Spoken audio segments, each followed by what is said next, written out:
Hello, friends, and welcome back to Stories About Entitled People. Let's jump into today's unbelievable story with a tale that defies all odds. Coincidence or cosmic justice? You decide. But before we begin, best way to support our channel is to leave comments, like, and subscribe with the turned-on bell so you don't miss the new video every single day. Here we go. The day my ex-friend learned karma has perfect timing. I know it's insane and many people will challenge it, but it happened. And if I made it up, it would have a better ending. It happened around 1989 in Alabama. I was about 19 and had two good friends named Brian. I'll call them Good Brian and Bad Brian, BB. I was young and stupid and trusting, so when Bad Brian was getting married, he asked me to use my credit card to secure the hotel room. He promised me they'd never charge it. I said okay, but was still suspicious, so I transposed some numbers and the expiration date, close enough where I could say it was an accident. He gets married and no issue. 2 years later, I bought a BB gun off of a mail-order catalog, something like GGG Sales. They're not in business anymore, but they used to sell Freon-powered BB guns. What arrives is the wrong item, and I call them and they don't have them in stock, but I can exchange it for anything else in their catalog. It turns out they were like 45 miles away, which was a neighboring state, Florida. I drive over there and I'm talking to them, looking at the other things they have, and while I'm standing there, a guy answers the phone and starts taking an order and is saying the name while he's writing it down on the form. It's my name, but with an address much closer to Florida than I live. While he's writing down the credit card info, I walk in front of him and put my driver's license on top of the form. The employee is irritated because he doesn't realize what I'm trying to show him and tries to continue with the order. I point to the name on the license and he stops. I know who it is trying to place an order using my card because I'd only given my credit card info to one person. I motion to the man to hand me the phone, and after a little reluctance, he does, and I simply say, "Hi, Brian, what the hell are you doing?" I could almost hear his mind explode as he recognized my voice. I mean, here it was 2 years later, and he decides to use my credit card, and I'm in another state in that store at the same time picking up the phone? Boom.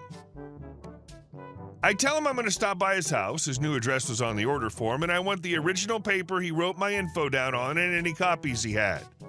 I stopped by, he handed them to me, and it was everything I could do to keep myself from getting physical. The whole time he had a dazed look on his face like he didn't understand how this happened. I never talked to him again, but I've thought of how insane the coincidence was. I just happened to be in the same place at the same time he was using my credit card and was close enough to hear him say my name. Crazy. I know the revenge was petty, but in my mind, I left him with a supernatural fear of me, or at least that there's someone always watching. There have been verified instances of weirder crap than this happening, like the time a guy called his friend in the days before cell phones, but misdialed the number by a single digit. Turns out that he had dialed the phone that was sitting right next to the person he'd been trying to reach in the first place. Or the guy who was working at a store when his wife called and said that two people had stolen her purse. Those two people had just walked into his store and were trying to use her credit card to buy something. He stalled them while someone else got the police there. And our second story. A tale of parking wars and justice. I paid cash for a 2-bedroom condo in April, excited for a fresh start. It came with 2 parking permits, one red, one green, and the rules I received after closing stated that each condo owner gets 1 permit for covered parking and 1 for uncovered parking. Simple enough, right? Wrong. The rules didn't specify which color was for which type of parking, and walking around the complex revealed a mix, green and red permits in both covered and uncovered spaces, and plenty of cars with no permits at all. That should have been the first red flag. About a week ago, I found a notice on my windshield threatening to tow my car for not showing the proper permit. My permit was clearly displayed in the passenger side corner of the windshield, but the notice was taped directly above it, as if the person placing it was willfully blind. I snapped a photo, called the management company, and emailed them proof that my permit was visible and valid. I figured that would be the end of it. It wasn't.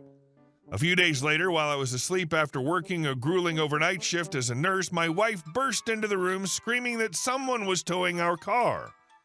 I bolted outside, still groggy, to find a tow truck and a management company employee directing the driver to haul my car away. She claimed it had the wrong color permit. I pulled up the rules and regulations on my phone and asked her to show me where the color coding was outlined. Of course, she couldn't because it wasn't. Still, she refused to call off the tow.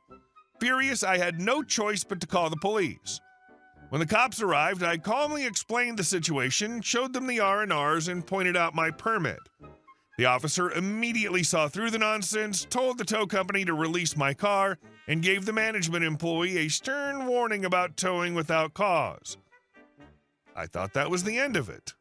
Wrong again. Less than 2 hours later, I was jolted awake by my wife's screams they were towing the car again.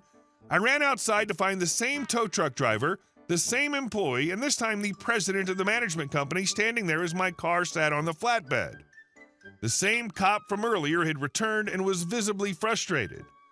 The president insisted the car had the wrong permit, even admitting she hadn't even looked at the permit before calling for the tow. When pressed, she finally inspected it and grudgingly admitted it was valid. The cop, clearly fed up, gave her an earful about wasting police time, making false claims, and failing to verify facts before taking action. Once again, the tow truck was ordered to release my car.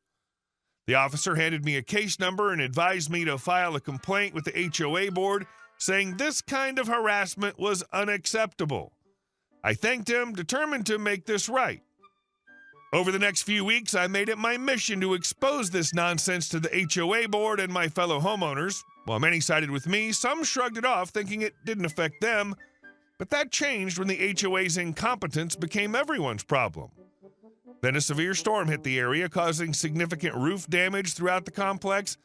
Instead of taking swift action, the HOA board, led by the same management company responsible for the parking fiasco, dragged their feet. Repairs were delayed for months, leaving homeowners with leaking roofs and skyrocketing frustration. This was the tipping point. At the next HOA meeting, I stood up and shared my story in detail, backed by police reports and photos. Other homeowners shared their own grievances about the board and management company. By the time elections rolled around, a wave of change swept through. New candidates volunteered to run, and in a landslide vote, the entire board was replaced with reasonable, competent people. The new board's first act was to fire the management company responsible for the parking debacle and the mishandling of storm repairs. They uncovered a $10,000 legal bill racked up under the previous board's watch. Parking rules were immediately revised, no more segregated permits. Now one pass works for either covered or uncovered parking, and the entire permit system was simplified. Today, the new board's composed of level-headed individuals who prioritize the community's well-being over petty power trips. And as for the old management company and the president who tried to bully me, they're out with no chance of a comeback. Justice was served, and I couldn't be happier to see sanity restored to this once chaotic HOA. This is the biggest problem I see. People want to complain about their HOA. That's just people. Get them out of office if you have multiple Karens on the board. The problem is most people would rather complain than do real work. That's why you need to be the president of the HOA. Because you don't want the old Nazi on the street doing it, because then you'll have to publish horror stories here. And our last story. Karen sent a cop boyfriend to get my pool. Hey guys, this is my first pro-revenge style post, and I just have to share the story of how a neighbor from our homeowners association, let's call her Karen, decided that my private pool was destined to become her own personal entertainment center, and then everything went exactly the wrong way for her. Let me start with a bit of background. I live in a large detached house in one of the suburbs of a big American city. I have a pool that I purchased and installed myself so I can enjoy the summer days in solitude. Yep, I'm not a member of any HOA, so I don't have to follow any rules, and I'm perfectly happy with that. My home is spacious and I value my privacy, so I'm always pleased when my personal things remain just for me and my family. But then there's Karen, who lives in my neighborhood. You probably know the type, your typical Karen, living in a small house lacking nearly all modern conveniences, yet desperate to have everything that normal people possess, and not caring who she has to step over to get it, all wrapped up with an obnoxious attitude. Karen was literally envious of my pool. The first signs of her intention showed up when I noticed her closely watching my pool parties. And yes, I sometimes host small barbecues, but I invite only my friends. At one point, she approached me with a smile that was more like a smirk and said, "You know, I've heard that you often throw pool parties. Would it be too much trouble to let me use your pool sometimes?" I politely refused, explaining that the pool is my private territory, and frankly, I don't want outsiders, especially those who give me any kind of suspicion, to disturb my comfort. And that's when the problems began. A few days later, Karen returned, but this time with threats. She declared that if I didn't grant her access to the pool, she would immediately call 911, file a complaint against me, and thanks to her connections in the local police, I'd be forced to give in.